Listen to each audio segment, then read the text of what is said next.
দেশীয় জাত আধুনিক প্রযুক্তি, প্রাণী সম্পদে হবে উন্নতি। এই প্রতিপাদ্যকে সামনে রেখে দিনাজপুরের নবাবগঞ্জে জাতীয় প্রাণী সম্পদ সপ্তাহ ও প্রাণী সম্পদ প্রদর্শনী ২০২৫-এর উদ্বোধন ও সমাপনী অনুষ্ঠান অনুষ্ঠিত হয়েছে।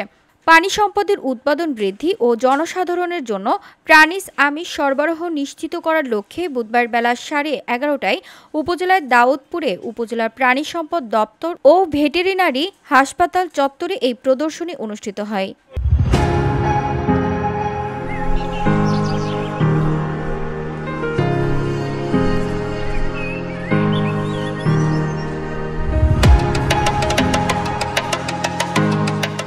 উপজেলা প্রাণী সম্পদ দপ্তর ও ভেটেরিনারি হাসপাতালের আয়োজনে এবং প্রাণী সম্পদ ও ডায়েরি উন্নয়ন প্রকল্পের সহযোগিতায় অনুষ্ঠিত এই অনুষ্ঠানে প্রধান অতিথি ছিলেন উপজেলা নির্বাহী কর্মকর্তা মোহাম্মদ জিল্লুর রহমান।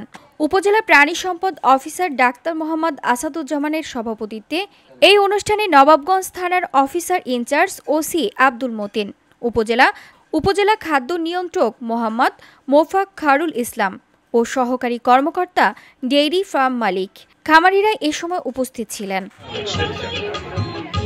উপজেলা প্রাণী সম্পদ কর্মকর্তা ডাক্তার মোহাম্মদ আসাদুজ্জামান বলেন, নতুন নতুন পশু পাখির খামার স্থাপন করে বেকারদের কর্মসংস্থান সৃষ্টি এবং প্রাণীজ আমিষ সরবরাহ নিশ্চিত করার লক্ষ্যে এই প্রদর্শনীর আয়োজন করা হয়েছে। এই প্রদর্শনীতে 20টি স্টল সাজিয়ে বিভিন্ন জাতের গরু, ছাগল, ঘোড়া, কবুতর সহ পশু পাখি প্রদর্শন করা হয়। অনুষ্ঠানে সফল খামারিদের মাঝে সনদপত্র ও পুরস্কার বিতরণ করা হয়। VOD Bangla news desk. আমি 50 টাকা